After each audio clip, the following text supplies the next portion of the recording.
Choosing the right thread can make or break your doll making project. They all look kind of similar at first glance, so how do you know which thread to use for bead jointing, closing seams, or sewing on buttons? In the next 5 minutes or so, I'm going to take you through all the different kinds of thread I use for my textile art dolls, so you know exactly what kind of thread to use and where. I want to start out by saying I'm not sponsored by any of the manufacturers of threads that I show in this video. I will put some links to some of the threads in the description. They are affiliate links, but I'm not going to get rich from you buying a reel of top stitch thread or anything. So with that being said, let's get into it. If you're machine sewing a doll, then the first thread you need to think about is the one that actually goes in your sewing machine. The two types of thread that you'll see most often are polyester and cotton. Cotton gives a natural looking matte finish. It's quite sturdy and has really good heat resistance, but it's not very stretchy. So if you're stiff stuffing a doll body, cotton might not have enough give in it.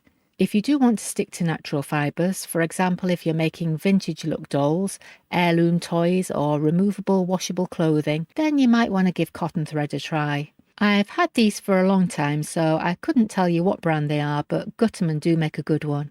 Polyester is a bit smoother with a bit more of a shine than cotton. It's a bit more stretchy, so it's great for a cloth doll that's going to be stuffed quite firmly. I sometimes use cotton thread for clothing, but I use polyester for most of my machine sewing. It's often sold as all-purpose or multi-purpose thread, and it's a pretty good all-rounder. When I started out, I thought brands were pretty much all the same. I thought thread was just thread. But in hindsight, I'd say buy the best quality machine thread that you can afford. Cheaper threads can be quite rough, and you can feel the difference when you run it through your fingers. Because of this, it can break or get snarled up in the sewing machine more easily. And in the long term, they can actually cause more wear and tear on your machine, costing you a lot more in the long run.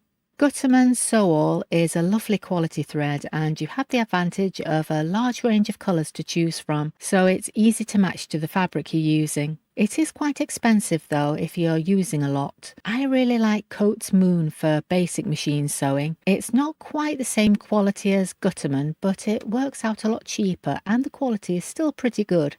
So it's a good option if you're on a tight budget. For jointing or hand sewing pieces together, you need something that's a little bit stronger than standard sewing thread. So this is where upholstery threads come in. Polyester thread is a good all-rounder, and Gutterman make a couple of different ones. Top stitch thread is nice and thick and very strong. I use this one most for button jointing, bead jointing and sewing button eyes on. If you want something a little bit finer for small bead holes or areas where you can't hide stitches easily, they also make this extra strong thread. Extra strong thread is not quite as strong as top stitch thread, which confused me no end when I was starting out. But it comes on a larger reel, so it also works out quite a bit cheaper. I'm not sure if you can see the difference in thickness here, but the top stitch is a bit thicker than the extra strong. Again, the advantage with Gutterman is the vast range of available colours. You can find other good upholstery threads if you shop around, like these cotton ones from Suki, but you're often limited to black, white and maybe a couple of other neutral shades. If you're finding this video helpful, by the way, please don't forget to hit the like button and let me know. You can also subscribe if you like so you don't miss the next one.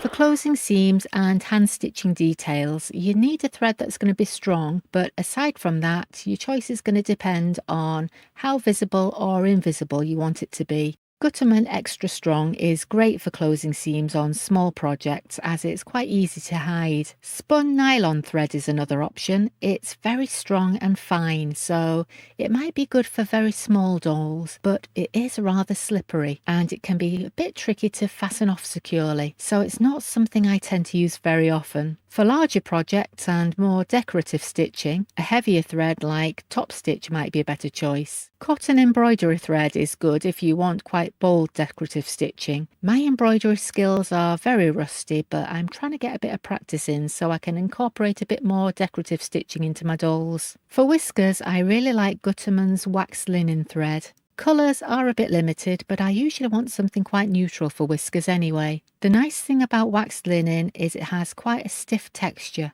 so you can kind of straighten it out with your fingers or even iron it, and the whiskers will stay in place quite well. But it does tend to snap quite easily if you put too much tension through it. I've seen some doll artists using this nylon invisible type thread. I don't particularly like the plasticky feel of it, so it's not something I use, but it's a matter of personal choice. For things like jewellery and beading, you want something strong but fine. I usually use the extra strong polyester thread. If you want to be able to take jewellery off, you can use jewellery elastic like this. It comes in different grades or thicknesses, so you can match it to the size of the bead you're using. I don't use this very often for doll making, but I have used it to make bracelets for myself. So that's pretty much every thread I use for doll making. If you have any doll making questions that you'd like to see me cover in a video, please do leave them in the comments below.